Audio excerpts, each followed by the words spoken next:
Welcome to Midnight Casebook, where every shadow hides a secret and every mystery begs to be solved. Tonight, we unravel the chilling tale of Father Brown and the footsteps beyond the pulpit, a fan-made story paying homage to the brilliance of G.K. Chesterton's legendary detective. We'd love to have you along for this enigmatic journey.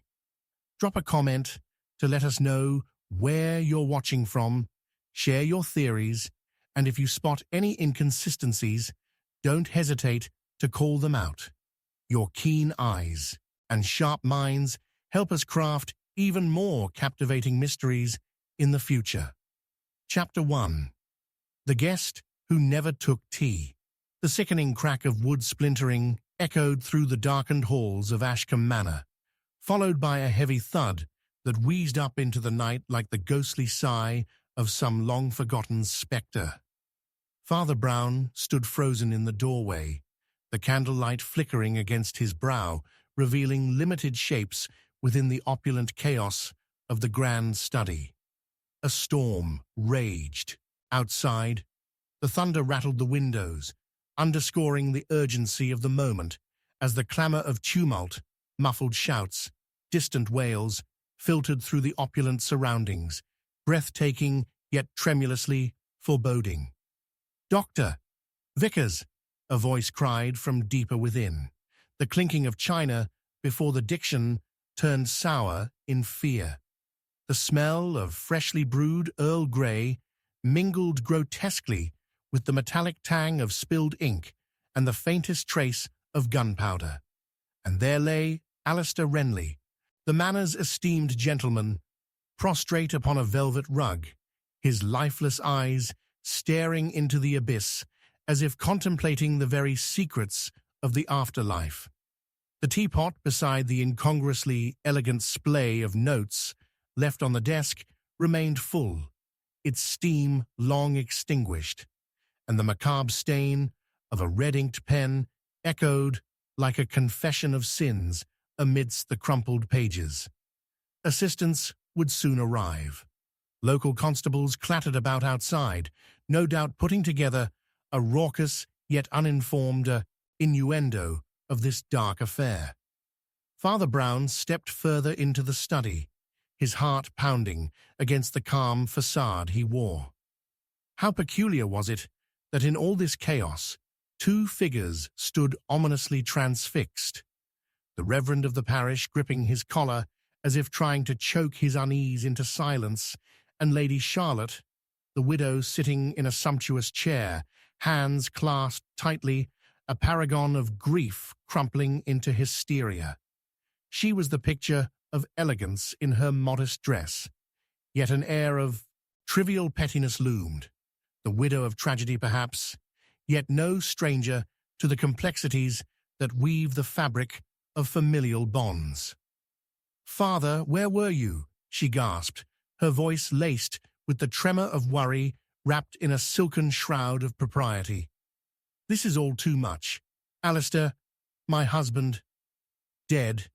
He had just proposed a delightful afternoon tea. Her trembling hands betrayed her composure, leaving Father Brown thoughtful. How cruelly ironic that a mere suggestion of tea should forever remain unfulfilled, the benefits of comfort snuffed out by the sinister question of murder. He observed her pale visage, and considering the carefully arranged tray of pastries untouched on the table, a strange rhythm of thudding footsteps drew his attention. Constable Hargreaves entered, enigmatically imposing acknowledgement of the darker feats of humanity, yet even he faltered at the scene displayed before him. The pursuit of reason and justice lingered upon Father Brown's unruffled face, even as the terrified chatter rose around him. "The door was locked from the inside," Hargreaves muttered, incredulous and defensive of his authority. "Or so some say. The windows untouched, no sign of a struggle. What sort of fiend would do such a thing?" Frustration played across the constable's crinkled brow, exasperated yet captivated by the simultaneous puzzle and intrusion of the grotesque. "Dear father, this can't be. He had so much to live for," Lady Charlotte interjected, punctuating her plea with a frail gasp. Her desperation clung to the corners of the room, like the dense fog outside that swallowed the manor whole. A pulse of discernment throbbed within Father Brown, nudging him to sift through her words. He cast his eyes across the room, catching the shadow of a frown, painting the face of another guest, Mrs. Lily Pendragon, who had arrived beneath the veil of social obligation and now watched their interactions with sharp, assessing eyes. "Tell me, Mrs. Pendragon," Father Brown spoke, gently yet firmly, recognizing insightful webs tangled within her skirt-clad, mechanical elegance. "What can you impart of these familial ties? I trust there are secrets even among the jewels of this estate." She hesitated, her thin lips curling almost imperceptibly. Fractured reflections of jealousy gleamed beneath the surface of her false decorum. "Oh, father," the lady retorted back, deceptively sweet, yet tinged with acid. "What secret could there possibly exist among friends?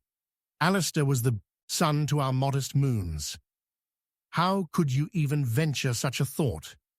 And yet something in her eyes darted, a truth half revealed, a wariness betraying deeper motives lurking beneath the surface of feigned camaraderie. As swirling shadows conspired in the faint candlelight, Father Brown's keen perception honed in on an innocuous detail. The ink was still wet upon the page. "The notes, dear Lady Charlotte," he posited, glancing back to the resolute but sinister display. "What does he write of? Tea for you? A promise entangled in ink?" In pursuit of greater depth, a silence enveloped the swirling conspiracy. Bruised memories clashing against veils, desperately erected in absence. Ghosts flitted between petals of truths and lies. Lady Charlotte rose abruptly, her demeanor shifting, as sharp as a glinting blade drawn from velvet. "Father, must we pick at the wounds? Are we not here to mourn?" The Reverend gathered his resoluteness. "There must be men in here we seldom know, men with plates driven into darkness, quivering but provocative as the noise of the storm began to rage against the windows, painting the night in flickers of muted lightning." And then, as the tension ratcheted higher, a chilling confession erupted like a thunderclap. "I would not have gone if I had known." Lady Charlotte's voice shuddered, her composure shattering like glass. "If I had known, he would never take tea again." The eyes of all darted to her, a collective gasp hidden beneath the mounting tempest enveloping the manor. Father Brown sensed an explosive truth lurking within those whispered claims. Shadows trembled against the wall as a candle flickered ominously, and a sudden noise rocked the air, a gunshot perforating the evening's tension. An ominous farewell to secrecy echoed amidst the trembling barricade of whimpers.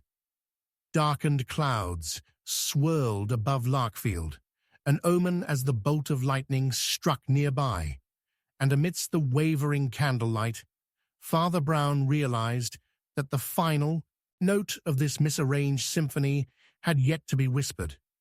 A moving juncture, as hands gripped tightly with unalloyed fear. Secrets continued their dance, whilst undercurrents exploded into chaos. He had barely time to steel his mind when a revelation hinted just beyond the threshold of understanding. The night was still young, the storm was only beginning, and the icy claw of death still wound itself tighter around Ashcombe Manor. Chapter 2. The sermon interrupted. A sudden crash of thunder coincided with the frenzied sound of a scream that ripped through the stillness of St. Mary's Church, a chilling crescendo that drowned out any hopes of solace. The congregation shifted uneasily, shadows dancing upon their solemn faces as candlelight flickered like a fragile heartbeat against the ominous darkness beyond.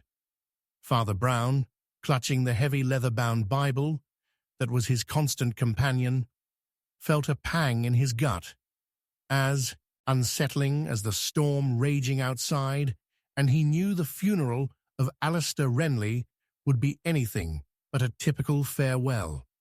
As he glanced across the pews, filled with grieving mourners, he noted the pallor of Lady Charlotte's tear-streaked face, but it was the wide eyes of Mrs. Pendragon, fixated on the heavy oak doors, that captured his attention. A small detail, perhaps, a creased lace handkerchief fluttering nervously between her fingers. In that moment, it felt as if the air itself conspired against them, each breath thick with unsaid fears and buried secrets, clinging like the dampness from the thunderstorm pressing against the church walls. "Dearly beloved," Father Brown began, his voice a soothing balm, mining the depth of grief, his own heart trembling under the weight of the task ahead. "We gather to honor Alistair Renly, who now rests beyond our reach." The litany of phrases familiar to him, framed by the lamentation echoing through the hallowed space, fell into an uneasy rhythm, yet he could feel the currents of tension thickening against his words, each mournful gaze betraying some understated truth, or possibly complicity in silence.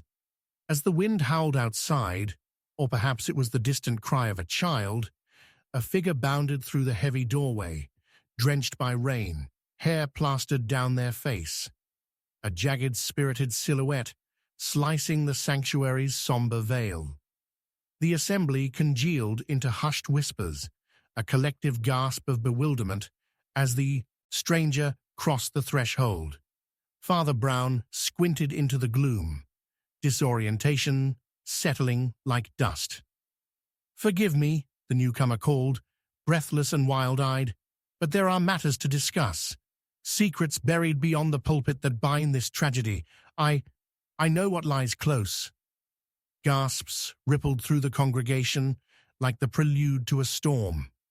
Even the church's stained glass seemed to dim, swathing its colors in shadows as though in fearful anticipation. "Who are you?" demanded the Reverend Hythe, his voice a trembling bark that clawed at the air. The woman, with a mane of tangled hair and clothes still sodden, stepped closer, heart hammering like the rain drumming on the roof. "I am Elsie Finch, a messenger, if you will.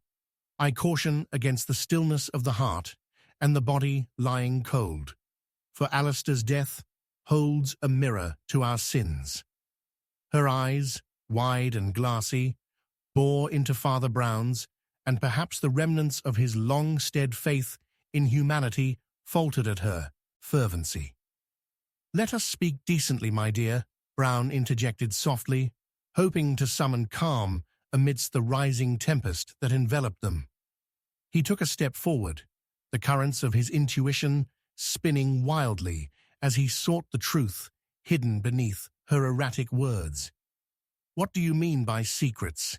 You must temper your mind. This is a time for grave mourning, not wild claims." She didn't appear to hear him, or perhaps the storm had made her deaf to propriety. There were whispers in the fog of Ashcombe, truths woven into smiles and mismatched tea. Alistair's death played upon the stage of old grudges. The conviction of her voice swept through the crowd, igniting a spark of unease as muted murmurs of acknowledgement echoed back. Father Brown glanced around, gauging the faces that stared back, a twisted tapestry of grief and fear, suspicion clouding the eyes of Lady Charlotte, while Mrs. Pendragon's lips barely curled into a smirk, crumbling like the remnant petals of a wilting flower. The swirling uncertainty festered as the storm somberly raged outside, its drumming silence echoing in the realm of old sins. Miss Finch, he pressed, narrowing his focus, your words stir disquiet. Are you claiming Alistair was not merely a victim of chance, but of crafted intentions, treachery by those who gathered here today? The church fell into a hush so eroded that even the roaring thunder outside sounded benign. The silence stretched like a taut string, pulled into the air, poised to snap at any moment. Elsie darted her gaze across the pews as she sensed the collective focus, the weight of conviction now heavy between them. There are hidden pages in the book of our village's history, she finally confessed, the tremor in her voice underscoring every syllable. Before the sin was scribed upon your pulpit, a bitter feud broke between families. Alistair, no, all of you, you're bound to a truth concealed within quiet plots. Trust me, the whispers won't settle until their true owner reveals themselves. Enough, bellowed Reverend Hythe, his booming voice attempting to drown out her revelations. You've disrupted this service with madness and unholy suggestions. Leave this place before... But as his words carved through the air, another crash reverberated, heavier, as metal clanged against stone. Father Brown's heart plunged as the impossible thudded against his discernment. His intuition honed in. The very door through which Elsie had stumbled suddenly slammed open. Once more, a swirling gust of thunder driving inside the sanctuary, accompanied by the stark silhouette of a man who staggered through the frame, clutching something clasped in his trembling hand. "I've found it," he cried, his face animated with wild zeal, a glint of desperation lighting his eyes. But the candlelight picked out a dark streak across his sleeve, glistening and rich, sharp as the surreal finality that gilded the air. A frantic gasp arose from Lady Charlotte, followed by a gasping murmur among the crowd. Blood. Not quite cohering yet, but definitely blood, and within it swirled the potential for ruin. With that single revelation, Father Brown felt the entire room shift, the very balance of morality tipping perilously as arms reached for support and visions of innocence collapsed in the shadows. Impossible truths had sprung from the tempestuous depths, revelations buried longer than the pallor, now resting upon the grand edifice of faith. "Look what you've summoned," yelled one of the pews as realization crashed over them like a tidal wave, and within moments shockwaves cascaded, leaving a quaking silence in their wake. Father Brown's mind raced, a puzzle forming amongst the chaos, the question racing against the timbre of the storm, and the very secrets that whispered ominously through the day of Alistair Renly's funeral. "Father," Elsie murmured desperately, her voice strained above the rising tide of fear. "You have to open it. The truth rests within the body." The finality of her words lanced through him. What truth? Beneath this pulpit, this moment seized within the realms of breath and pulse, aimless shadows creeping closer, looming truths banging at the door, fractured by enigmatic tales, lingering just beyond understanding, twisting every known narrative. And in that instant, with the flicker of candles cutting through the echo of darkness, Father Brown braced himself against a burgeoning realization, for he sensed that death was merely the opening act to a dirge far darker than mere tragedy. A vital unraveling waited to wrench free its grip, like thunder heralding an arrival unforeseen. What had begun amid whispered communion now promised a sudden, irreversible decay, and soon he would find himself at the heart of the imminent storm that threatened to consume them all. Chapter 3: The Man with the Alibi. The flicker of candlelight revealed a face marred by apprehension, a heartbeat pulsing with secrets, just as a deafening crash of thunder broke overhead, resonating like the anguished scream of a tormented spirit. Father Brown blinked against the sudden darkness echoing through St. Mary's, his instincts alive with unease as the figure emerged from the gaping door, drenched in rain and tension, startling the congregation into silence. This was not mere theatrics born of a storm. It was a foreboding herald of truths unwelcome. "Forgive me," he gasped, his voice a ragged whisper racing through the hushed assembly, "for I have arrived here when all foundations quake. I come bearing news of the night that stole Alistair Renly from us." He was a stranger, his clothes plastered wet against his frame, a somewhat ostentatious scarf framing a jaw set like iron. Father Brown felt the weight of his presence as if a tempest had rolled in on him, invigorated by the crackling energy of the storm outside. The words hung heavy in the air, slipping through the strung tension like ravenous shadows. The congregation, still quivering with the weight of the recent revelations, could only stare at this unlooked-for apparition. "Who are you?" Reverend Hythe demanded, with a tremor underlying his authority, taking a protective step closer, as though fending off an invisible panic. "Rupert Bannerman, a friend of Alistair," the man declared, his eyes darting over the crowd, cataloguing fear and suspicion like goods upon a ledger. "On the night of his passing, I was in his company, merely blocks away, destined to dine with the great man himself. His last moments were not spent in solitude, but in the embrace of good company." Father Brown, probing for the measure of truth beneath the layers, noted Bannerman's confident demeanor, yet the glistening droplets beading along his brow betrayed the grit beneath his bravado.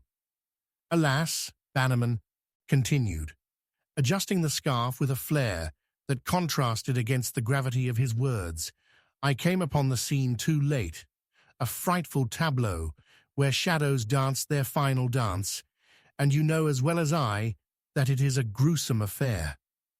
"Your alibi is remarkably detailed," Father Brown remarked, his voice smooth as the fluctuating light glinted off the pages of his worn Bible. "Tell me, what of those with whom you dined night? Did they perhaps witness this somber gathering?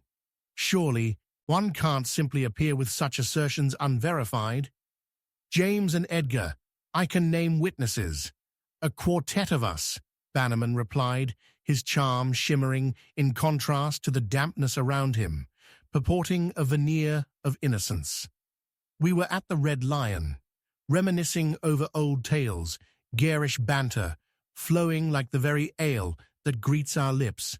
I could not be at two places at once. Friends of Alistair are all but respected men of fine standing."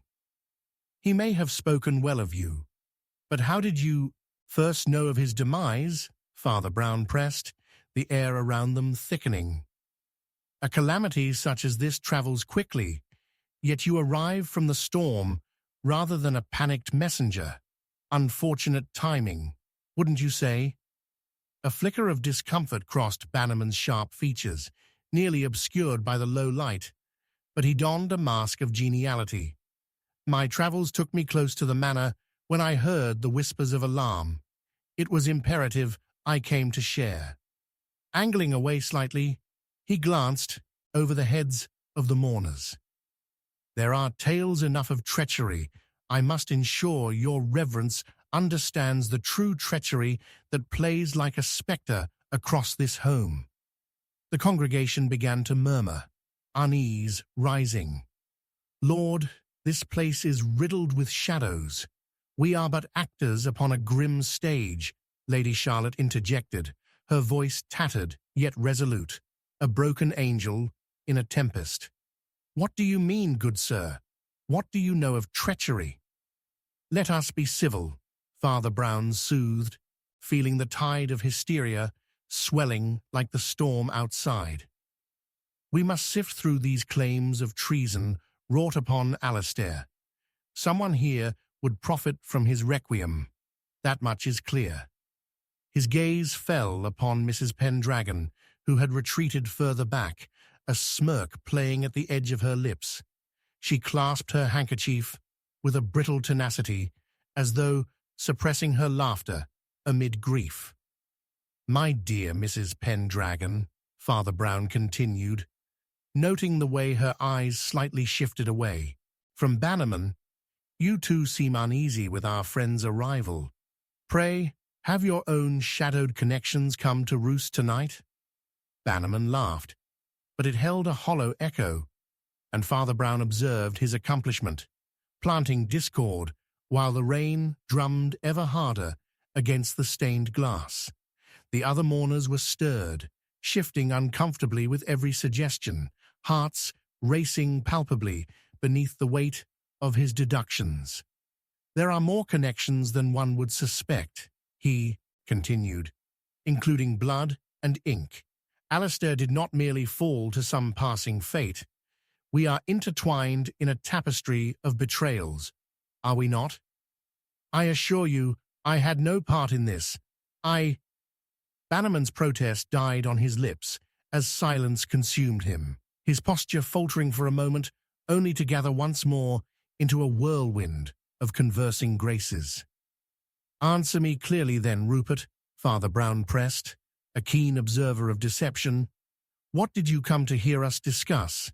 There is complicit air here. Hush those smiles. You know this tragedy best of all. Do you fear the truth?" "Fear? I will speak what must be uttered." The man rose, a glint in his eye that revealed the storm rage beyond them. Alistair desired mutuality. He sought promises unkept, but it's through blood that truths remain veiled like night. Lady Charlotte's hand flew to her mouth. Eyes glimmered wide open, tremors coursing through her. What could this mean? "It means," said a voice from the back, breaking the rising tension, "that he was playing both ends against the middle." It was Mr. Hughes, Alistair's business partner, a quiet man that shadows had often cloaked. "All this is a prelude to damned ruin," he said darkly, his tone layered with bitterness. "No," Bannerman hissed, shaking his head vigorously. "I sat at Alistair's feet. I do not speak defilement of his name lightly. The truth rests in layers unseen, and shadows do not yet expose the form of its peril." The candles flickered ominously as the conversation frayed, and Father Brown seized on the vehemence that hung palpably in the air. Lifting his hands to command the audience, he meant to cut through the clamor. "Perhaps we are indeed puppets driven by unseen strings, but do we retain the will of our own?" "Enough!" screamed Reverend Hythe, abrogating the spectral murmurs billowing through the air. But within that very moment, the door burst open again, sending a gust that extinguished half the candles. Utter darkness enveloped them, followed by the sound of feet hurriedly scurrying back, confusion stirring like a pot before an imminent boil. The echoes of the storm swelled unanimously with the agony that poisoned the church tonight. And then came a heavy thud, unmistakable against the wooden floor, cutting through the chaos like a knife. A glint of something metallic emerged within the murky gloom. A brass latch, once hidden beneath layers of dust, now beckoning truth with promise of unmasked deceptions. As all eyes turned toward it, Father Brown understood the essence of horror dancing along the frayed threads of their beings. "What is this we've stumbled upon?" His heart raced. He was mounting a truth forged in the shadows, enmeshed in betrayal that would take him deeper than the storm, raging against their sanctum.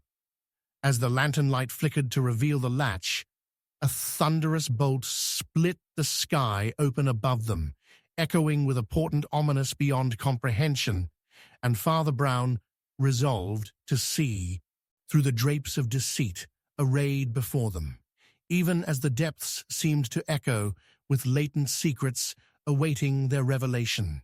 Chapter 4. The Will in the Vicar's Study. A shrill scream pierced the air, its echoes ricocheting off the stone walls like shards of glass, sending cold fingers of dread spiraling through Father Brown's gut. The storm outside raged with new fury, howling and battering against the stained glass like a zealous army besieging a bastion. The congregation, still reeling from the enormity of the previous revelations, froze, silence enveloping them, aside from the crackling thunder and the wind's torment. "Father, the vicar," came Lady Charlotte's quaking voice, her pallor heightened under the pale, flickering light of the remaining candles. She pointed towards the sacristy door, which was ajar, swinging like a pendulum. A deep foreboding gnawed at Father Brown as he moved toward it, the shadows lengthening behind him, coiling ever tighter around the thrumming dread hanging in the air. He pushed through the door, and the rich smell of varnished wood, mixed with the dampness of the storm, greeted him. The modest vicarage study was poorly lit. Shadows tripped over the edges of the furnishings, amplifying the sense of unease. But it was not the room's atmosphere that made Father Brown shudder. It was the sight before him. Reverend Hythe sprawled on the floor, breathless and pallid, a crumpled paper twisting underneath him like a fallible heart. "Reverend, what's happened?" Father Brown rushed to the clergyman's side, feelings of terror and urgency coursing through him. "Father Brown, I'm afraid." Hythe's voice was little more than a hoarse whisper. "The will, it's been taken." With trembling hands, he pointed to the desk, where a ledger lay open, trails of ink staining the crisp pages, clashing against the backdrop of the dark wood. "Alistair's notes are here, but the will, his last testament, is gone." His voice trailed off, as panic etched itself into the lines of his face. Father Brown's gaze darted across the room. Loose papers fluttered like dying moths, scattered by the ferocity of the storm outside. Alistair's possessions had been left untouched with the exception of this missing document, the most vital piece of evidence. But on the desk, at the edges of the chaos, lay something that caught the corner of his astute attention. A broken quill, the tip splattered with ink, yet still gleaming in its disarray, seeming to whisper secrets best left untold. "Do you remember what was in this will, Reverend?" Father Brown asked, a sharp focus sharpening his mind. "What hallowed inklings did it contain?" Hythe struggled to sit up, white-knuckled, as he gripped the arm of the chair. There were mentions: family heirs, a potential amendment to the estate, a clause that suggested a shift of control over Ravenwood Manor. He paused at the memory, scrutinizing the scattered remnants of his thoughts. Bonded grudges run deeper than blood, Father. So family? Or perhaps something more intricate, friends entangled in a jigsaw of motives? He glanced to the door, ensuring the vigilance of the remaining mourners. The storm seemed to swell with more than just rain, anger crackling through the air like the blue licks of an electric flame. Yes, it spoke of unresolved debts, alliances not so noble, Hythe rasped, eyes widening as more pieces of the puzzle fell into place. It directly pertained to one Mrs. Pendragon. "Ah, Mrs. Pendragon," Father Brown mused thoughtfully, his brow furrowed. "A character of interest, no doubt. She carries whispers of something rich yet bitter, yet awaits beneath her veneer." He paused, taking stock of the scattered events, the light from the candles dancing erratically as a rumble of thunder rumbled through the air again. But what prompted the reckoning here? What is it that ties her to Alistair's fate? Before Hythe could answer, a heavy footfall echoed from behind the study door, and the breath caught in Father Brown's throat. He turned sharply to face the door, already reaching for a sense of reason amid the palpable tension. Who intrudes upon this space? At that moment, the door creaked open fully, revealing Rupert Bannerman, his hair plastered to his forehead, eyes alight with urgency, yet buried under layers of intrigue. "What sorcery darkens this space?" he questioned, taking a hasty step inside, glancing nervously over his shoulder as if the shadows themselves carried a dagger for his heart. "Mr. Bannerman, do you come with fresh tidings or further deception?" Father Brown's words cut through the air, demanding conviction. He scrutinized the man, brow furrowed, ensuring the walls of trust remained steady. "Only urgency, Father. A warning," Bannerman exclaimed, his voice heavy with foreboding. "It is said that the truth was meant to be veiled until the appointed time, as long as the will is hidden away. You are diving headfirst into peril by uncovering the secrets of Ravenwood." Hythe's face paled as Bannerman's outburst faded, leaving an echo of horror spiraling into consciousness. "Peril? What do you imply?" Alistair was not the last soul to expire. There are ties, old ones, festering under the surface, and they are not healed through words, but ground into the land of betrayal. The tension fizzled into the air, heat radiating from these shadows where wickedness thrived. "You understand not, Father. There are factions that would pounce on information like a starving wolf at dusk. But the will could expose the very heart of treachery, speaking of motivations behind yet the surface. It could illuminate those shadows." Father Brown's voice was emphatic as it thrummed through the air. "Only if it was there to be found," Bannerman pressed, incredulity bleeding through his tone. "The last will and testament is not just a document, it is the anchor for the wretched souls circling the wreck that was Alistair's life." Suddenly, amid the crescendo of thunder, a sharp crack rang out, more startling than the tempest, sudden and foreboding. As the storm outside reached its apex, Father Brown's heart raced as he turned back to Hythe, but the Reverend had slumped back in his chair, eyes wide, mouth agape, trembling in palpable terror. Before he could react, a flicker of movement caught his gaze near the desk, reflecting in the dim candlelight, the glint of something hidden, crumpled at the far edge of the bookshelf. "Father, what is—" Bannerman began, but his voice faded as Father Brown bolted forth, seeking the source of that glimmering promise.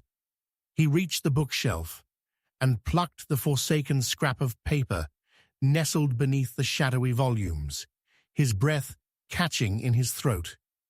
It had the unmistakable scrawl of Alistair Renly. But before he could analyze its contents, a sudden chill swept through the room, a premonition that struck hard against his chest. A sick, sinking feeling swayed within him as the shadows flickered dangerously. His pulse raced as a figure emerged silently behind him, revealing a dagger glinting in the dim light. "Let's see what you've uncovered, Father," came a voice, dripping with mockery, as the unmistakable silhouette of Mrs. Pendragon filled the doorway, her lips curled into a sinister smile. In that suspended moment, life and death teetered on the edge of revelation, mysteries colliding like storms above. And Father Brown understood. He had unearthed something deeper than the missing will, a damnation that promised to break them all.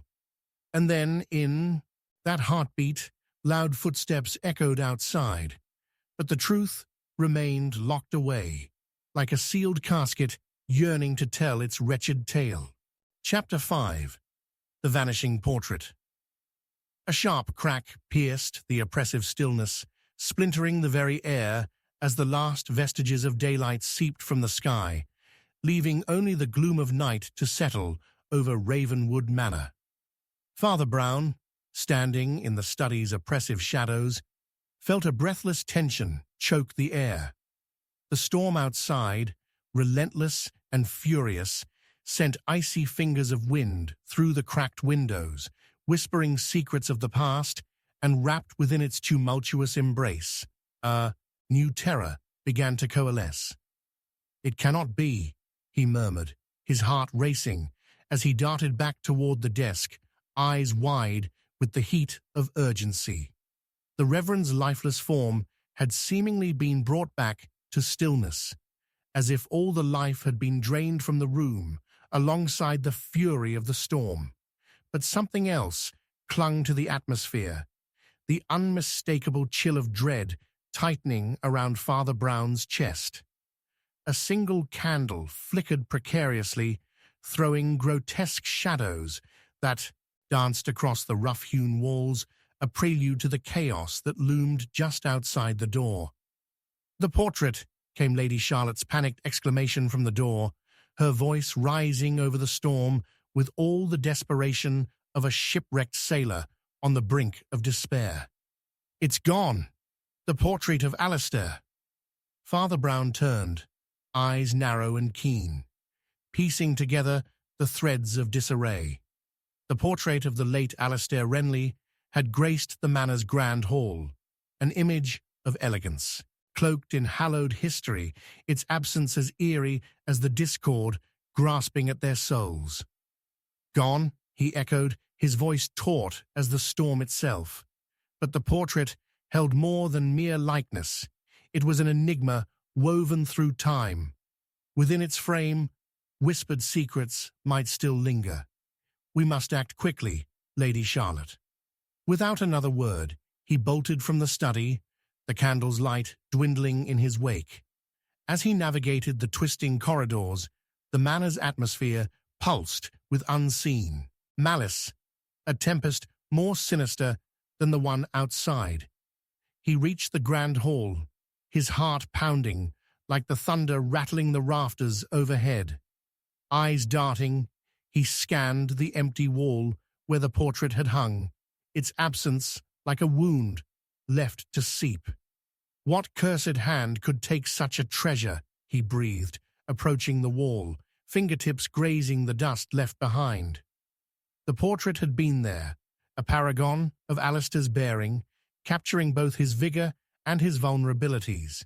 Memories of the stolen will stirred violently in Father Brown's mind, lending a lethal urgency to the hunt. "Have you any notion of who might wish to conceal his likeness?" he pressed, turning to Lady Charlotte, who had entered just behind him, her face pale as a ghost. "A few," she answered, skepticism etched across her brow. Alistair was not the favored son among the Renleys, fueled by a rivalry that simmered. "Anger can drive men to madness, Father." She hesitated, her gaze flickering, as if recalling something deeply unsettling. "I can't shake the unease. For one person comes to mind, Rupert Bannerman. He craved recognition, an audience that Alistair had affixed solely to himself, the dreams some might even die for. Then to him we must turn," Father Brown said, his mind racing. Yet the shadows multiplied as he departed, folding themselves around him like the folds of a dark cloak. "But before that, I must know what truths Alistair's painting might harbor, what he once knew that would allow this tapestry of deceit to unfold." His eyes caught a glimmer, a reflection of something beneath the empty frame as he knelt beside it, brushing away the dust that had gathered during its absence. When he peered closer, his sudden intake of breath echoed through the brittle silence. Something was wedged within the frame, a folded piece of paper, one precariously hidden from view. "What's this?" He fished it out, tenderly and with trembling hands that bore the weight of discovery, heart quickening, as he unfolded it. The paper, brittle with age, bore not just ink, but passion. The letters scrawled upon it were addressed to none other than Mrs. Pendragon, inscribed with a cryptic urgency. "Forgetting your own portrait would be a grave mistake, my dear," he read softly, feeling the chill as he uttered her name. "For there lies beneath the layers of colour the very essence of who you have tried to conceal." He glanced up, catching Lady Charlotte's attentive gaze. "It appears our dear Mrs. Pendragon had secrets to wield as protective weapons." Before he could question the implications of the letter, the echo of footsteps resonated through the corridors, a melody of urgency that reverberated ominously. The sunlight had been extinguished, and an oppressive dusk now stifled hope. Father Brown's instincts sharpened. "We must leave this place now. Swiftly," he urged. "Secrets breed ferocity in darkness, and with the night deepening, we know not what manner of beast may hunt us." A sudden crash rattled through the hall, a loud tremor that sent dust swirling, as if the very house shuddered in dread of what lurked in its nest. "Father," Lady Charlotte gasped, her voice trembling, drawing his attention to the entrance, where a figure stood silhouetted against the storm's fury, a shadowy outline, armed with a glinting object in hand. "Rupert Bannerman," Father Brown called, voice steady, yet underscored with tension, as shadows seemed to breathe and twist about in anticipation. "Is it not you who thieves portraits from walls in the night?" But as the figure took a step forward, the dim light of the storm illuminated the face, revealing not Bannerman, but a woman clad in black, eyes glistening like coals in the darkness. "It was never about the portrait, Father," Mrs. Pendragon spoke, her voice smooth yet sharp as glass, slicing through the tension. "It is the hearts of men that one must fear. Rise, all ye fallen." The words echoed with a chilling semblance to a forgotten hymn, and without warning, she lunged forward, and in that moment, Father Brown saw the dagger glint once again, poised between intention and execution. The shriek of the storm melded with the chaos, drowning out all reason as darkness descended. Father Brown moved, instinct guiding him, as he reached for the hidden revelations still anchored within the frame's lingering promise, knowing that the portrait was but a harbinger of all truths that yet remained untouched. "We may yet find more than art here, Mrs. Pendragon," he declared with a steely resolve as she advanced, "but let truth be your undoing." And then, with a rush of the wind, the world fell silent, the very air taut with anticipation as what unfolded next threatened to shatter secrets cocooned in the very marrow of deceit they had yet to unearth. Chapter 6. The Fragmented Letter. A sharp scream pierced the enveloping darkness, splitting the air like the crack of thunder, as Father Brown's heart raced in a furious tempo of dread. The remnants of the storm echoed outside, shadows flickering as candlelight battled against the encroaching gloom, painting the walls with the phantoms of despair. In the chaos following Mrs. Pendragon's assault, every fibre of his being screamed for clarity amidst the tumult. But all he could grasp was the weight of the unknown as he sprang to his feet, narrowly avoiding the dagger's gleam. As the figure retreated, a distant clock tolled mournfully, reverberating through the manor's cavernous chambers, a dirge for the lost, and in that brief moment of stillness, he glimpsed a flicker of movement behind the curtain that swayed ominously in the wind. "Stay back," he commanded. But Mrs. Pendragon's laughter brushed against his ears like a cold wind, unyielding and sinister. "You think you can thwart the darkness, Father?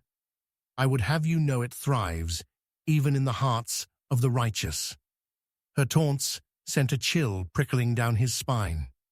Father Brown steadied himself, refusing to be cowed by her words, for he understood that truth remained hidden beneath layers, just as the storm concealed a serene dawn. And then the world quaked with a deafening crash. The portrait had indeed revealed more than mere likeness, a revelation lurking just on the precipice of understanding.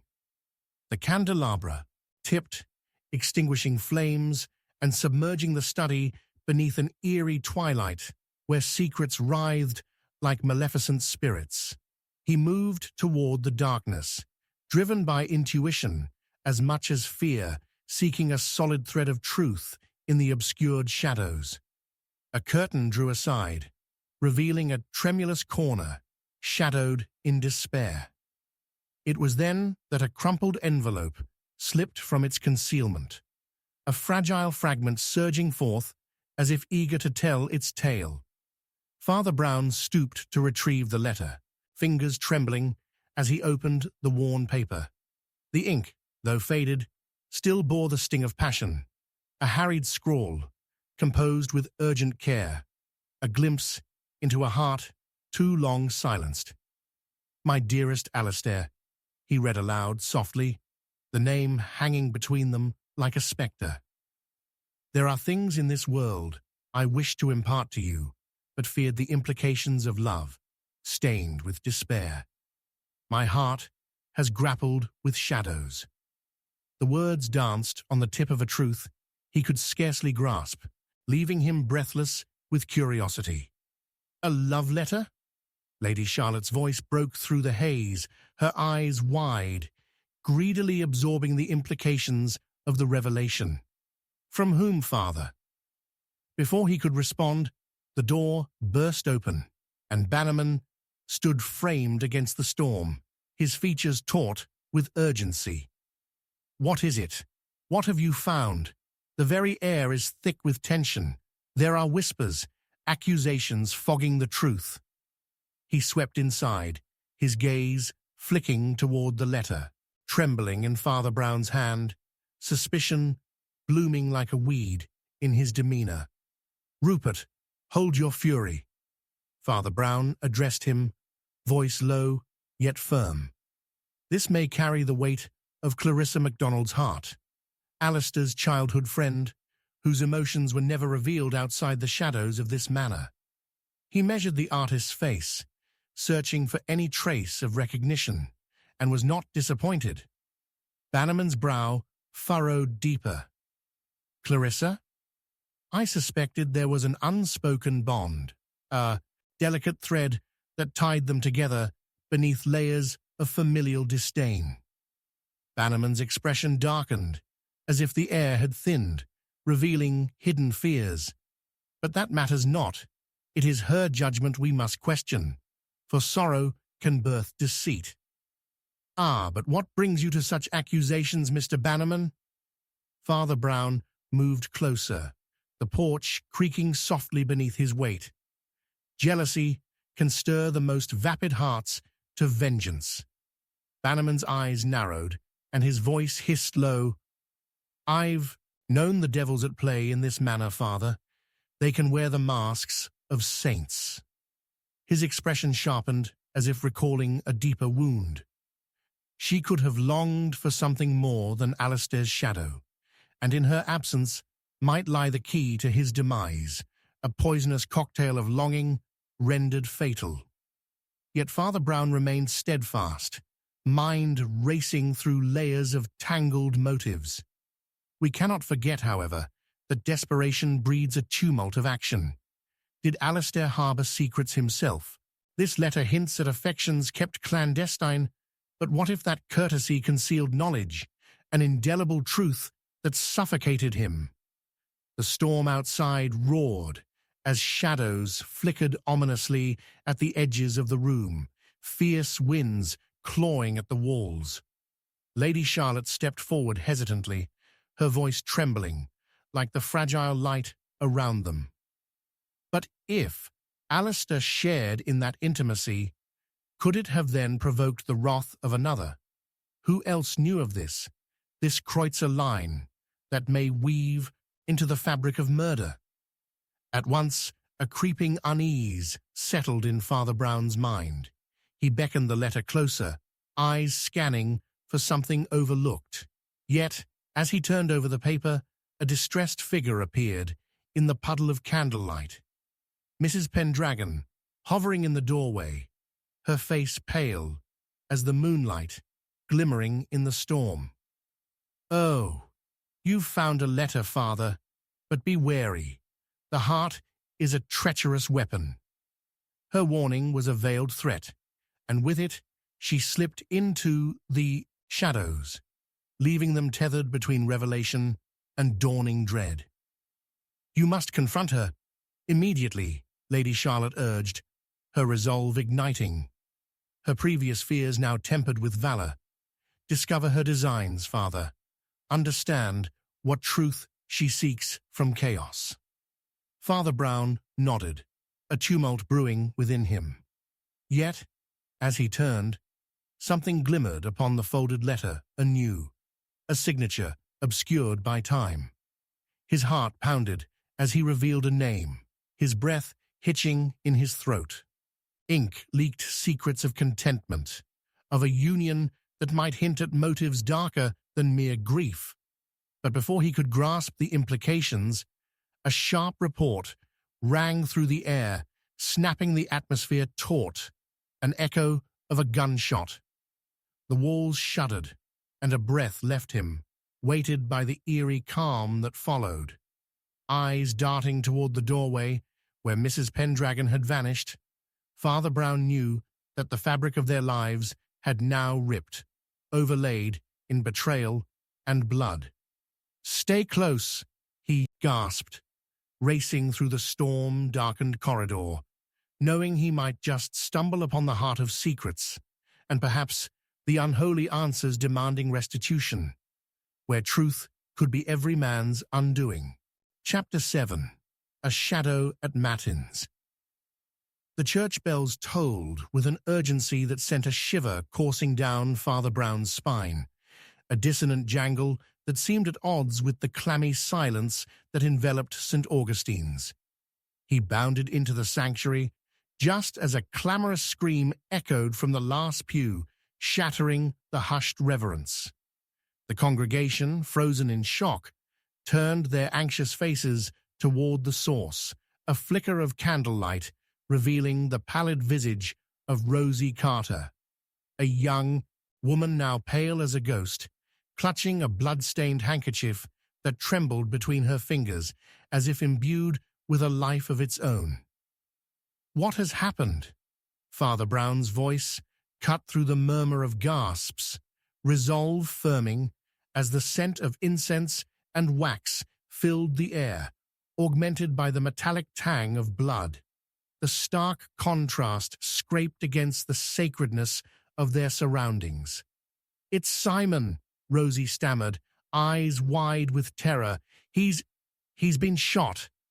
The words fell heavily in the room, where the dim, flickering light painted frantic shadows that danced against the stone walls like apparitions conjuring their own doom. Father Brown pressed forward, his heart thudding with dread as images of Alistair's fate surged into his mind like drowning echoes. Outside, the thunder drummed ominously, an ill omen in concert with Rosie's trembling words. Simon Driscoll, a parishioner esteemed for his generosity, now lay crumpled and lifeless in the pew, a splayed figure caught in the act of prayer, his hands still clasped as if beseeching divine mercy. A trickle of crimson stained the polished oak beneath him, a dark river marking life's abrupt termination. "Father, the doors. whispered the timid voice of Lottie, a shy girl who often hid at the edge of the congregation. Father Brown turned to find her pallid face alight with a strange sense of creeping suspicion. I saw someone leave, just before Rosie screamed. They slipped out while we sang, "A Mighty Fortress is Our God." Who? I don't know. It was just a shadow, she stammered, a fleeting shape.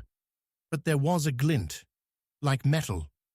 He turned back to Rosie, whose gaze flitted between the fallen and the shadowed corners of the nave, horror etched into every feature, betraying her once resilient bravado.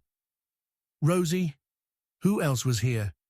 Did you see anyone unusual during service?" She shook her head. Awareness dawned like the faintest hint of dawn from the east. "Only Mrs. Pendragon. She just didn't look right this morning, Father, staring like she could see something we could not."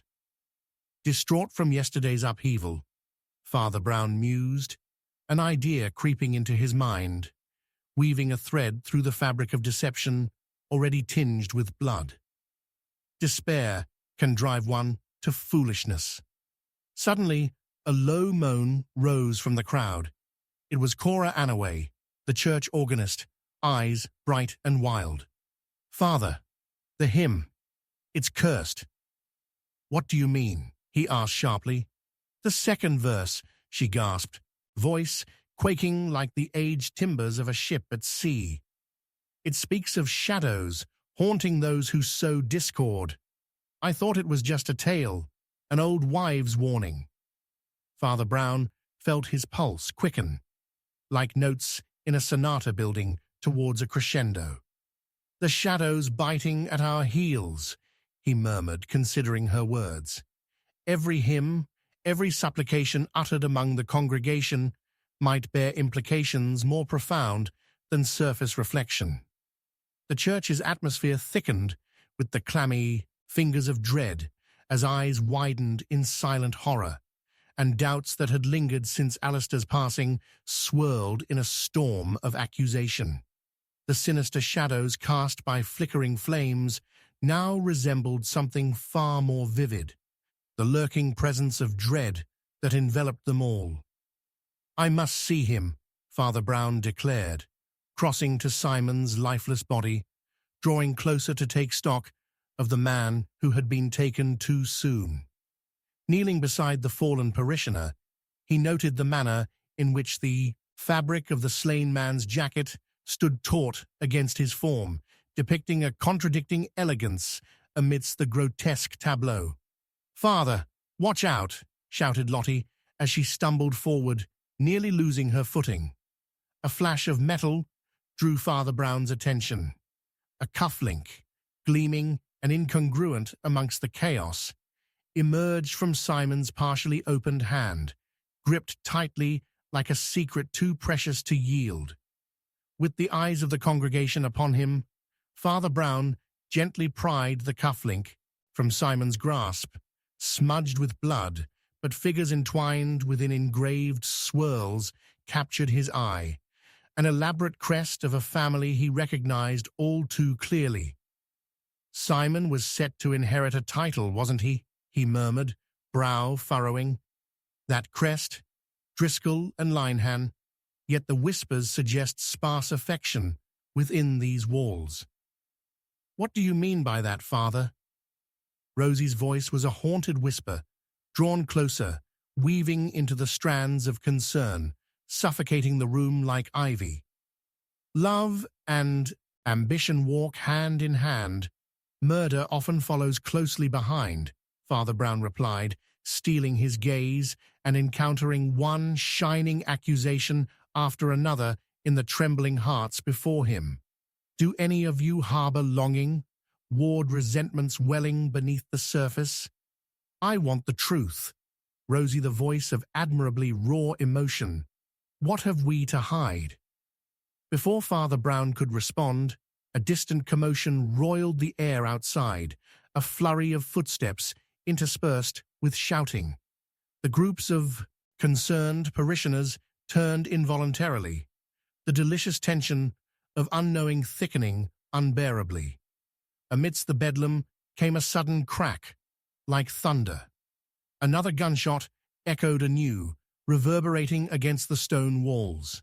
The sound ricocheted and crumbled the very air they stood tangled in. "God, no!" Lottie gasped. Heart in throat, Father Brown surged toward the door, the fleeting shadows of their past and desires gathering ominously around him. Yet, upon yanking the heavy oak door ajar, an empty expanse greeted him. A frigid flood of baleful winds roared into the church, crashing against his senses as a bloodied figure collapsed, uncertain and lifeless, at the foot of the entrance. Father Brown crouched low, a gasp escaping his lips as he recognized the limp form sprawled before him. Mrs. Pendragon, debased and defeated, a crimson stain blossoming across her dress like the cursed echoes of their past. A grim premonition rippled through him, layers of truth entwined, revealing more than he had dared anticipate, each thread beckoning for unraveling as sinister shadows loomed larger in the flickering candlelight. "Father," came the quivering voice of Rosie, "what did you find in the shadows?" But it was the question that echoed within him. Would they ever escape the clutches of darkness that had snuffed light from their souls, or would a creeping nihilism swallow the village whole? The truth awaited in the perverse whispers of a forgotten hymn, a ring of notes that signaled an awakening long past due. Chapter 8. The Curse of the Concealed Room. An anguished cry sliced through the damp air, mingling with the oppressive stillness left in the wake of tragedy.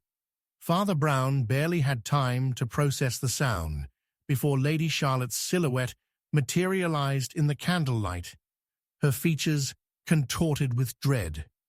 "Father, you must come quickly," she implored, her voice trembling like the flickering flame that cast wild shadows across the stone walls. "They've found something terrible, at the manor." Thunder rolled in the distance, echoing the tumultuous turmoil brewing within him as he leapt into action, pushing past the gathered congregation that still buzzed nervously with uncertainty. Outside, the rain lashed mercilessly, slashing against the cobblestones with a ferocity that matched his urgency. The manor loomed in the fog, a dark behemoth, its windows glinting ominously under the thunderous skies, where secrets lay buried as deeply as the roots of old trees. As they approached the manor, Lady Charlotte pulled him aside, her eyes wide, reflecting a desperate resolve mingled with fear. "It's beneath the library, an old root cellar. They believe it to be an escape route from the days of the family's ancestral struggle." The two proceeded cautiously, each step heavy with the weight of unspoken fears. The air thickened with tension, punctuated by the incessant hammering of rain. They arrived at the library, a grand room filled with oak shelves and leather-bound tomes, the scent of mildew mingling unpleasantly with notes of antique wood. After what felt like an eternity, caught in an unrelenting storm of thoughts, Father Brown knelt to inspect the hidden door, half obscured by dust and decades of neglect. Lady Charlotte cleared debris from around it, revealing a rusted latch that had not been touched in years, a portal to the past now resolute in its silence. The door swung open with a defiant creak, revealing a dimly lit staircase spiraling down into the darkness. "Stay close," he warned, feeling the weight of every curious instinct about to unfold. The air grew colder, more menacing, as they descended. Every echoing step sent ripples of uneasiness through him, an instinct honed by years navigating the murky depths of human conscience. At the bottom, A few damp lanterns flickered weakly, illuminating the stone-cold floor, scattered with debris. Father Brown stepped gingerly, his instincts aflame. This disclosed sanctuary was riddled with the remnants of lives once lived, but among cobwebs and decay lay something even more sinister, a mahogany trunk, its latch carefully pristine amongst the gloom. With a nod of affirmation, Charlotte urged him to investigate. He knelt, prying the trunk open with measured caution, revealing an assortment of corroded keepsakes and tattered letters, brittle as time itself. "Look," Lady Charlotte gasped, pointing to a faded photograph beneath the jumbled remains, its edges scorched. The image depicted a gathering from years lost, the faces smiling, yet somehow shrouded in a haze of treachery that seemed almost palpable. More letters emerged, each one revealing a web of relationships tangled in deceit, betrayals that echoed the heartache of years. One letter, written in a hurried scrawl, caught Father Brown's keen eye. "But Henry's blood is upon our hands. We cannot allow the truth to emerge." He read aloud, heart racing. "Everything we've shared must remain concealed if we want to protect what remains of our family." His breath quickened as he exchanged glances with Charlotte. This correspondence tied their present agony tightly to a past shrouded in blood. The shaded whispers, the dark corners of long-held family secrets, all clawed eagerly at the edges of their minds. "It speaks of vengeance and betrayal," he murmured, pondering the intertwining motives and fears that propelled the families into conflict, where affection turned fatal. Suddenly, at the far end of the compartment, noise, a soft scuffling of shoes against stone. They froze, breath hitching in their throats, hearts pounding. "Who's there?" Father Brown called, authority woven tightly with urgency. No answer came, only the murmur of distant thunder reverberating above, as if the world itself held its breath. Then, from the shadows, a figure emerged. It took a moment to recognize her. It was Cora Annaway, the church organist, trembling yet fierce in her resolve, her disheveled hair framing a face drained of color. "You shouldn't be here," she exclaimed, a panic lacing her tone. "It's not safe, Father. You don't understand what lies hidden in this place. The curse that it keeps." "Cora," Father Brown pressed, watching the shadows dance in synchrony with her fear-stricken gaze. "What curse are you speaking of?" But she looked away, as if both ceasing communication and checking their surroundings, as if lingering truths threatened to spill forth. "This belongs to the Driscoll-Linehan feud," she spat, voice shaking as if the mere words conjured specters of the past. "We've tread upon ground, stained with secrets of our enmity, unearthing grievances that should stay buried. You cannot play God, Father." Father Brown stepped forward, seeking to understand, yearning to connect the strands of fear that bound them. "Cora, there is no path through shadows without confronting the darkness. We must find the truth if we are to escape the toll of this curse." Her eyes flicked toward the darkness, an unreadable expression crossing her face, shivering under a repressed memory's weight. "You don't know what they've done, what we must do to keep it buried."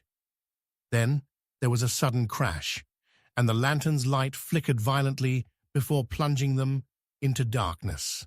Father Brown instinctively reached for Charlotte's arm, as a deafening shout echoed down the corridor, masking the heart-stopping silence of the concealed room.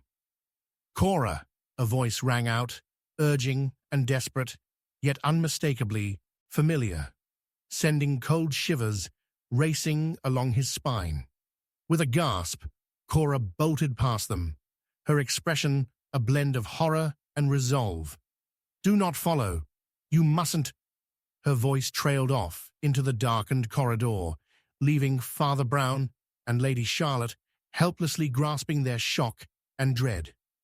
But even as the echoes of Cora faded into the gloom, a singular thought pierced through the thickening fog of fear. Were the very truths they sought now fleeing from them, leaving chaos and despair to echo in their stead? And then, amid the darkness, another sound, the shattering of glass, followed by a cacophonous crash behind them that sent molten lightning through the air. "Charlotte!" he shouted, a heart-wrenching urgency driving him as they both pivoted toward the door, understanding now that the shadows had teeth and they were hungry for more than mere secrets. Chapter 9. The Final Trap. A sudden flash of lightning illuminated the corridor, casting jagged shadows that danced like phantoms along the cold stone walls, and in that split second, Father Brown felt the pulse of danger in the flickering candlelight. The air buzzed with tension, thicker than the rain hammering against the manor's windows, as if the very spirits of the building were stirring restlessly, reacting to the energy building within its hallowed halls. A chilling scream shattered the oppressive silence, an echo of unbridled fear that coursed through his veins like ice, pinning him momentarily in place. It wasn't just the storm now raging outside. Tonight was charged with treachery, and every instinct screamed for vigilance. He turned abruptly to Lady Charlotte, whose pale skin glistened with the reflection of the lantern's glow. "We must gather everyone," he urged hoarsely, casting a quick glance down the shadowy corridor where Cora had vanished, her warnings still reverberating in his mind. Whatever secrets lay buried beneath this house, their festering tendrils were breaking through the surface, threatening to ensnare them all. They are not merely guests tonight. They are actors in this unfolding tragedy. As they emerged into the grand hall, the gathered guests shifted nervously, glancing at one another with ill-concealed dread. The storm outside reflected the turmoil within, and as Father Brown stepped into the fray, he sensed the palpable undercurrents of suspicion, binding them together in a cocoon of anxiety. There was Simon, his bloodied cufflink yet to be accounted for. Lottie, her hands trembling as they clutched the table's edge, and the disheveled Cora, who lingered near the back, her eyes darting in apprehension, as if she feared every gaze might peel away the layers of her carefully constructed facade. "Pray, all of you," he began, "gather round." He took a breath, feeling the weight of their stares, each a silent inquiry, a plea for guidance. "We face a dire reality, a curse that reawakens at each gathering of you who bear secrets of familial ties. It's essential to understand that we are woven tightly in a tapestry where every thread counts. Some may glisten, while others conceal dark stains." Rosie stepped forward, wrestling with the turmoil evident in her expression. "But what of Mrs. Pendragon, Father? The horrors of this night are not yet done with us."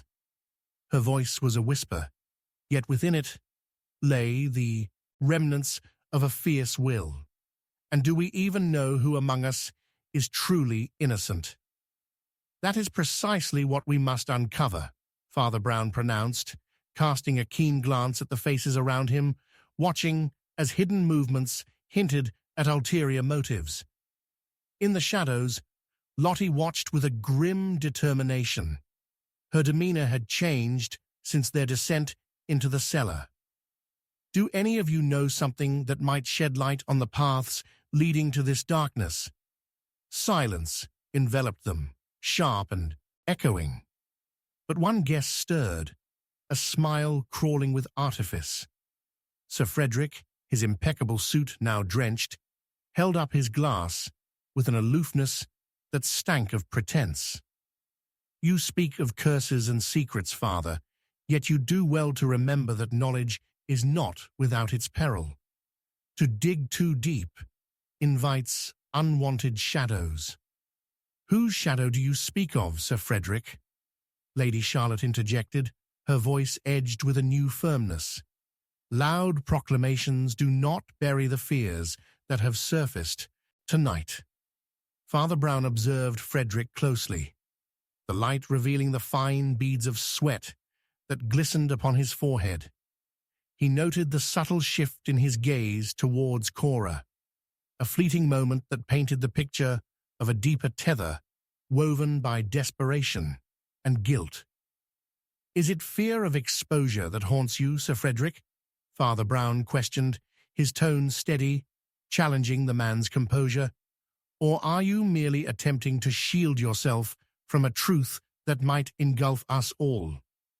"And what truth might that be?" Frederick's bravado wavered, the confidence in his words collapsing into the malevolence tightening around them. "That we are all mere puppets in tragic theatre? That each of us has a knife ready to strike? The blade sharpens against the back of the innocent far more than the guilty, I'd say." Father Brown snapped lightly, the edge of his wit summoned forth. "We must reach clarity amidst this murky web. Simon, you were the first to draw shadows around us. Have you any fresh truth to impart? Or do you hide more than a bloodied cufflink?" Everyone turned in silent anticipation, the clamor of storm clouds rumbling ominously outside as Simon faltered, his body stiffening. "You wouldn't dare accuse me, Father. I may have grievances indeed, but—" He paused, hesitating before cracking under pressure. "Grievances that burn hotter than guilt?" Cora's voice pierced the tension like a jagged blade, her eyes flashing accusatorially. "If anyone here is a danger to be reckoned with, it is that hunger hiding behind those smiling eyes, eager to feast upon the misfortunes of others." The atmosphere thickened like tar, the soft patter of rain drowned out by the weight of unresolved tensions and naked vulnerability. Amidst the surging chaos, Father Brown turned to Lady Charlotte, his instincts awakening anew. "Time is not on our side, and your intent shall not contribute to our woe." Just as thunder struck in a sudden crack of brilliance, illuminating the chamber, Simon made a move that drew gasps, a swift motion slipping something into his pocket, a flashing moment that held desperate promise. As Father Brown surveyed his surroundings, a gentle rustling caught his attention. Something dramatic was afoot near the entry. Then, without warning, the grand chandelier shuddered, its crystal droplets shimmering in a cascade of light and shadow, and in that breathless instance, Father Brown preemptively lunged to catch Charlotte as she stumbled back, her startled cry ringing out just as the chandelier freed itself from its moorings, crashing upon the table with an ear-splitting collision that left them all frozen in horror. Amid the wreckage, one piece glittered, the mirrored remnants of a broken past. Father Brown, breathless and with alarm coursing through him, reached for it, his heart pounding like the storm outside. Within his palm now lay a blood-stained letter, edges jagged, scribbles barely legible, yet ominously familiar. The traces gathered echoed, in ominous rhythm, echoing truths, hidden desires, and the deceptive dance of shadows had conspired against them all, spinning a plot more malignant than any could fathom. Whatever splendid ruse they had orchestrated, it was now unraveling, much like the threads of Charlotte's wretched family tree. And as the candlelight flickered nervously, illuminating their faces, Father Brown turned sharply, his voice a low growl that demanded clarity. "Someone here carries the very essence of this curse, and now, as we stand divided, who among you will disclose their treachery before it consumes us all?" But before any could respond, a faint glimmer in the darkness beyond whispered in undeniable truth of the reckoning yet to come, and with that shred of insight, Father Brown understood. Before they unearthed the final trap, they had unwittingly thrown their souls into the maw of a greater, unquenchable darkness. And so, the tempest roared outside, with cries of inevitability woven into the fabric of the room, and with it loomed an impending storm that would claim more than just the secrets of the Driscoll-Linehan feud. Chapter 10. The Cross in the Attic. The heavy thud of the attic door flying open reverberated through the forlorn manor, and with the sudden rush of musty air, Father Brown staggered back, his mind flooded with confusion and dread. The flickering glow of candles on the stairwell cast long shadows that danced erratically, and the pitter-patter of raindrops morphed into a rhythmic tattoo against the slate roof, a wild overture to the tempest that raged beyond. Breathless and teetering on the edge of panic, Father Brown grasped the frame of the door, his eyes narrowing against the darkened expanse above. "Cora, where—" The words fell sharp against the wall of silence, swallowed by the oppressive gloom that clung to the rafters like a shroud. He blinked rapidly as the remnants of twilight cascaded into the attic, catching sight of the unkempt space, littered with crates and the remnants of a forgotten past. Cora's frantic whisper cut through the tension, crackling like a wire waiting to snap. "It's here! The cross! They've hidden it here!" Her words, laced with a mixture of terror and urgency, sent a bolt of unease through him. The cursed relic, a relic isolating an inheritance of guilt and blood. He pressed forward, scanning the scattered detritus that crowded the eaves of the attic, sensing that beneath the floorboards something monstrous lurked, something that whispered of lost souls and looming shadows. Suddenly, a crash echoed. The sound came from behind him, reverberating with a metallic clang as a lantern toppled, sending a cascade of candlelight skittering across the wooden floor. His heart raced as he turned sharply. Charlotte appeared in the doorway, her eyes wide and unblinking, revealing a fragile veneer of composure that flickered like an extinguished candle. "Father, we must leave this place," she gasped, her voice breaking through the torrential din of the storm, but he could see her worry, grappling with the summons of curiosity that bound her to him. "Not yet. There are truths that we cannot abandon." He stepped forward, his instinct tugging at him like a spider's thread, growing taut against the weight of uncertainty. "Cora, tell me where it is." "It's—" she started, crouching beside a wood pedestal swathed in decades of dust, a single arm outstretched toward what seemed an indistinct shape, shrouded in shadows. "It's beneath the floorboards." A fleeting look of despair crossed her features as she bent low, scrabbling against the splintered wood. With a forceful heave, the board cracked open, revealing a space cloaked in darkness, yet within it lay the unmistakable outline of a crucifix.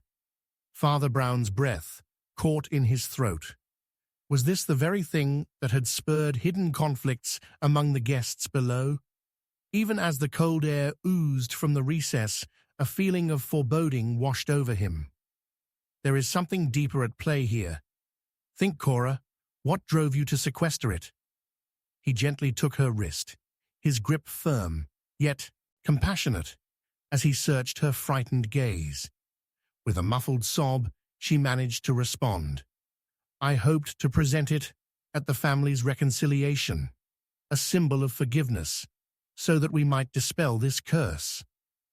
Or perhaps to use it as a shield for sins long buried," Charlotte interjected, her voice slicing through the fear-laden air, heavy with speculation and frayed nerves. Thunder rumbled ominously, and just as she spoke, a note fluttered from the depths of the opened floor, landing with a delicate rustle by Cora's feet. Instinctively, Father Brown reached for it, hesitating as several threads of temptation weaved through his thoughts. He snatched it, the ink splotched and smeared, yet legible enough to reveal coded messages of grief hidden among sharp words. Cora, you must realize this cross represents not only absolution, but the weight of painful legacies. He lifted the letter. Mockingly familiar phrases of virtue and condemnation snarled together in dissonance. This is no simple artifact, it is the culmination of betrayals. Betrayals? Cora echoed, her voice trembling as she cautiously scanned Charlotte's sharp features. What do you mean? Someone among us does not seek forgiveness. They seek penance, he declared decisively, glancing back toward the attic door that now felt as if it had sealed them into an inescapable fate, the storm becoming a chorus to their looming peril. Father, we must go before the storm claims us, Charlotte urged, her breath quickening again, caught in the throes of increasing anxiety, the dread wrestling with her rationality. Those words ignited a flicker of realization in him, bringing to light the intricate interplays of guilt, shame, and concealed resolutions. Indeed, but not before we clarify the crossed paths of this family. He turned back to the recess where the cross had lain, glimmering with renewed fervor as if summoning a promise long tethered to history. Peering closely at the Romanesque relic, he spotted traces of dried paint, the overwhelming scent of varnish. Or was it the rancid aroma of jealousy? His heart pounded as the pieces fell into place. Cora, who crafted this? Whose hands sought to make a statement? It belongs to my father, she gasped, shock rippling through her as her fingers traced the cross, unearthing the memories estranged for so long. Before another moment could unfold into patience or resolution, the deep resonance of the church bell chimed, distant yet distinct, weaving grief and discontent into seemingly tranquil moments. It echoed a prophecy of the unfolding drama, and suddenly the attic door fell shut, slamming against the frame, plunging them into interminable darkness. In the suffocating void, the air thickened as a rogue gust of wind swept through the room. The very walls seemed to whisper secrets that had been buried alive. Father Brown suddenly felt a presence within this hollow chamber, a movement at the periphery of his senses, an insidious energy that grew palpable. "Stand back," he yelled, an icy terror gripping his spine as a shadow emerged, taking shape before them. He could see it, a fleeting spectre, a visage cloaked in darkness, wielding unseen malevolence, darting forth with purpose as the blasphemous allure of the cross pulled at their very souls. "Who dares disturb the silence?" a booming voice rumbled, reverberating through the rafters as the very air crackled, and Father Brown's heart plummeted into the chasms of dread. A confrontation was at hand, not merely of the living, but with the weight of dead sins that clamored for reclamation. Trapped and desperate, he realized with dreadful clarity, within this storm raged more than just the tumult of the elements. They were ensnared in a battle of shadows that promised ruin for both the innocent and the guilty alike.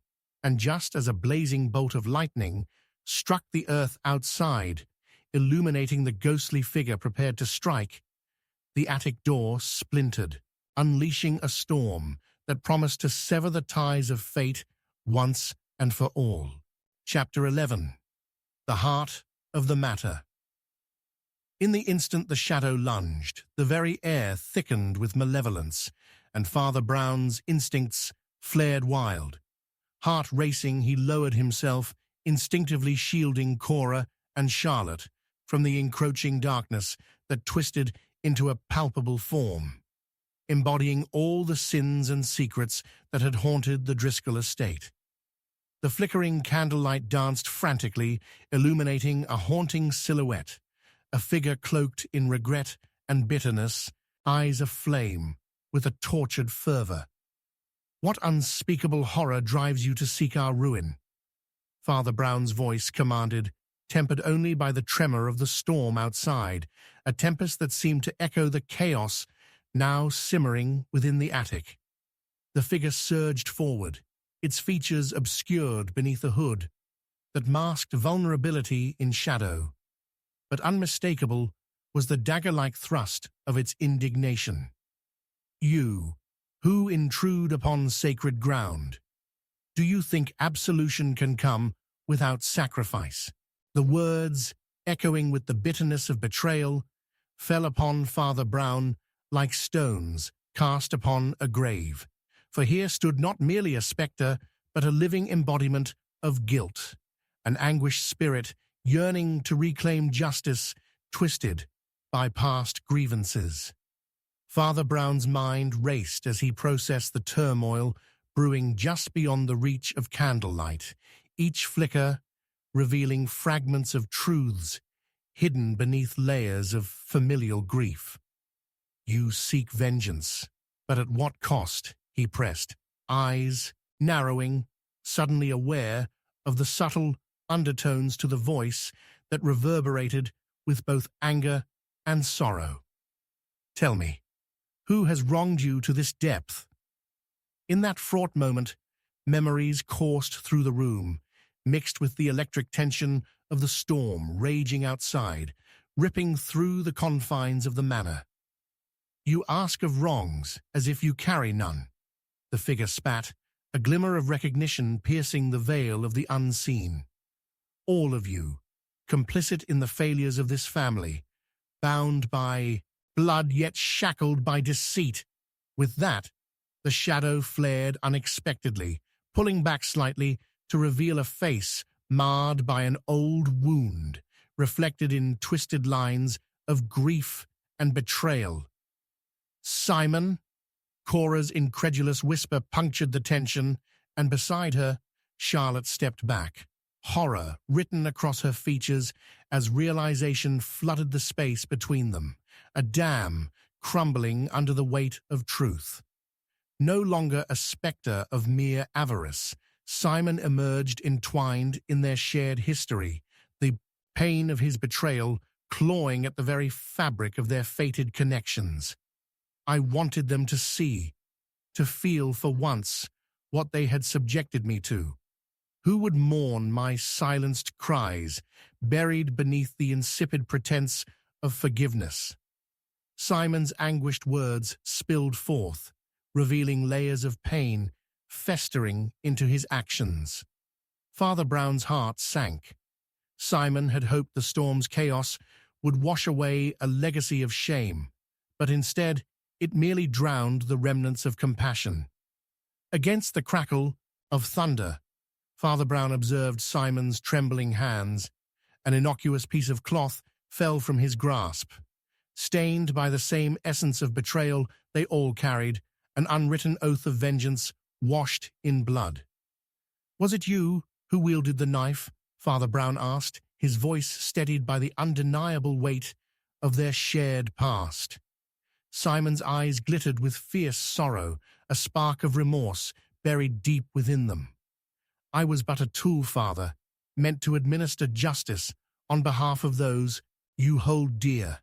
His voice broke, the mournful echoes mingling with the raging storm outside. "But I wielded it in ignorance.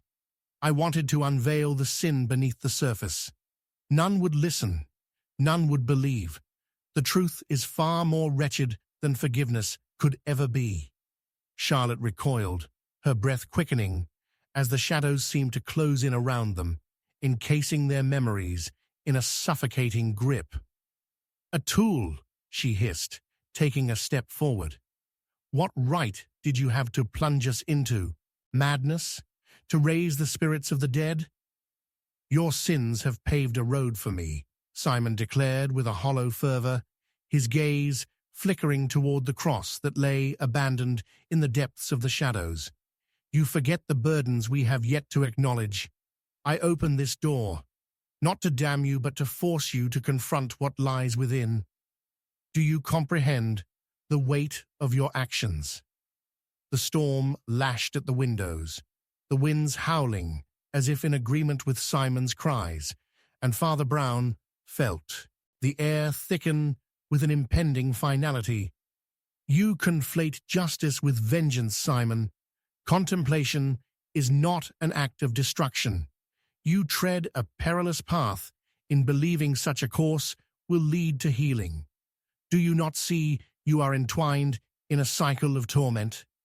The unyielding charge in Simon's expression faltered slightly, eyes glimmering with doubt, as the reality of Father Brown's words unfolded.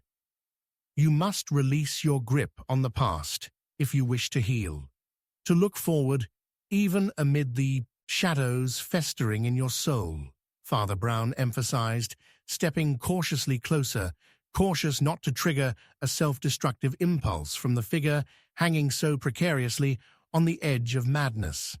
But before he could form a cohesive refutation, Cora murmured in desperation, "What must I do?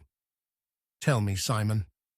Her voice softened, desperation transforming into compassion, as her plea bore the fragility of hope when entangled in a cyclone of despair.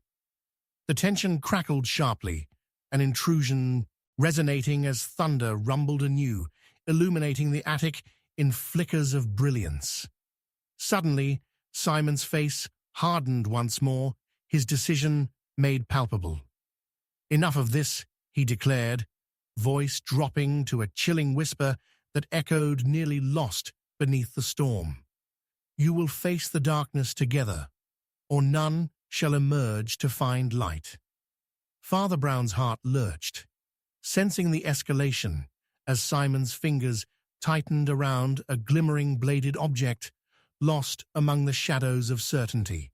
"Simon!" he called out, fear flooding his veins as the spectre readied his final act, revealing a dangerous culmination eclipsed by turmoil. "Think of the lives at stake, the bonds still tethering you to this world." But the attic door trembled, and as Simon leaped forth, the candlelight illuminated a brief moment of clarity, a fleeting vision of choice escaping their grasp. And in that moment, the fabric of fate shifted violently. A gunshot thundered, piercing through the storm's symphony of chaos, echoing against the silent screams that could finally answer the haunting legacy that still lingered in their souls. Then all fell silent, smothered in the heavy stillness that replaced the cacophony of life, leaving only the flickering shadows to bear witness to the choices made and the inevitable consequences that would follow them, cloaked in the storm's dark embrace. Chapter 12. The Mercy of the Murderer. Lightning split the sky with malevolent fury, illuminating the attic for a heartbeat before plunging it into the suffocating shadows once more. As the crack of thunder reverberated through the manor, Father Brown's heart raced, pounding a desperate rhythm against his ribs. A gunshot, the echo of death, still clung to the air, mingling with the acrid scent of gunpowder and the stale, musty aroma of hidden secrets now dragging themselves into the light. "Simon!" Cora's voice trembled, breaking the silence as panic swept through the dim chamber. But any visibility to locate him had been snatched away by the gusting winds that howled with a life of their own. Instinctively crouching lower, Father Brown felt the suffocating presence of fear and guilt bearing down on him like the oppressive storm outside. "Cora, stay close," he hissed, forcing the words through clenched teeth, the urgency draped in a cloak of protective resolve. The candle flickered erratically, providing only brief glimpses into the swirling dark where shadows shifted like phantoms caught in a web of betrayal. He willed his mind to remain clear, to focus on the scene. Was there movement beyond the reach of the light? Fate has woven us into this tragedy, a voice echoed from the murk, infused with pained dignity. It belonged to Simon, even though the spectral quality wrought by pain and suffering twisted it to something haunting and despairing. You cannot understand. None of you can bear the truth of what has happened. But you can spare us further torment, Father Brown replied, an unexpected balm of faith clinging to his words. Amidst the tumult, he sensed not just impending doom, but the intense yearning for redemption, unfulfilled and grotesque. What have you done, Simon? Where is the life that could bloom anew if only you would forgive? Simon stepped into the flickering candlelight, and Father Brown's breath caught as he beheld the wound, glistening on the youth's forearm, seeping crimson along his ragged sleeve, a sacramental mark of futility. The blood stains far deeper than events, Simon grimaced, pain radiating from his tone, morphing into something sharper, sharper still. The soul of this place is writ in betrayal, and I am its harbinger, calling forth the darkness that lies unacknowledged. Do not mistake vengeance for justice, Father Brown cried, but the fervent cries of betrayal entwined themselves in the storm's howl, drowning out reason. If you desire to unbind the past, you must face its ghosts. A laugh, bitter, hollow, echoing the depths of agony, from Simon resonated in the confined space. And look how far I've come to unshackle them. Their cries became my anthem, Father, even as it turned the verses of forgiveness into hollow echoes. What right have you to speak of justice when I alone bear the scars that writhe in silence? A moment hung heavily between them, marked by chaos and the residual pain that fractured their connections. Father Brown felt the walls tightening as he assessed Cora and Charlotte, who clung to each other, their faces pale with terrified resolution. This is not merely about your suffering, Simon. Human bonds twist and turn, but they are also forged in love. You have the chance to redeem not just yourself, but your very family, and the very world you aim to end. In that brief standoff, a distance opened between the inscrutable shadows dancing across the walls, and the trembling heart of redemption beating in the storm. Encased in reverberations of thunder and flashes of ferocious light, Simon faltered for only a moment, uncertainty flickering across his darkened features. Redemption, he repeated, as if tasting the word for the first time, the edges punctured by despair. And what have I left? My worth, tarnished beneath the isolation of betrayal. With a diffident step forward, Father Brown felt the depth of Simon's anguish stirring within him like embers from a long-dead fire. Grasp the light that still flickers, even in the blackest shadow. Forgiveness can illuminate the broken paths. Perhaps you are not yet lost, Simon. Furious, the storm outside howled in synchrony with Simon's anguish, resonating upon the very fabric of existence. Forgiveness is a lie when it comes with the blood of betrayal. He raised his hand, revealing the glimmer of the blade once shrouded in the murk. A flicker of realization coursed through Father Brown as the candlelight caught upon a reflection, a sinister understanding, coiled around the tension, suffusing the air. It was never merely Simon, Father Brown realized, his voice low, trembling with the weight of transcendent truth. You are not acting alone. You are a vector of blood-soaked anguish, intent on completing a tapestry of family ruin. And just as he spoke, a figure lurked at the far edge of the shadows, a sliver of pale light illuminating the outline of a second silhouette concealed. Behind Simon's palpable rage, Father Brown's heart raced as recognition settled like ice within his veins. The familiar gait, the stance preserved by duty and misunderstanding. "Charlotte," he murmured, tracking her movements through the storm's chaotic embrace. Fear surged as Simon's eyes snapped toward her. "You should have stayed away, coward," he spat, eyes ablaze with the fervor of a heart consumed by wrath. "Your betrayals only echoed in my despair." "No, Simon," Charlotte's voice rang with unexpected strength, punctuated by fierce resolve. "I won't be stripped of my conscience by the sins of others. I tried to take the burden with you, but you mustn't carry it to ruin." But the moment of confrontation became punctured by doubt and shifting loyalties, uncertainty establishing itself like an unwelcome visitor in the tempest's wake. "So long as we speak of loyalty, where do your allegiances lie?" Simon growled, lingering emotions sliding from love into threat. "I cannot allow it. None shall take my purpose from me." Before Father Brown could intervene, a flash of horror disallowed reason as Simon lunged forward, the knife gleaming wickedly in his grasp. A desperate cry echoed through the storm, and at that moment, the retribution sought took on a life of its own, festooned in anguish and chaos, a tempest bursting forth within a tempest. With a heartbeat pulsing rapidly, Father Brown's mind raced.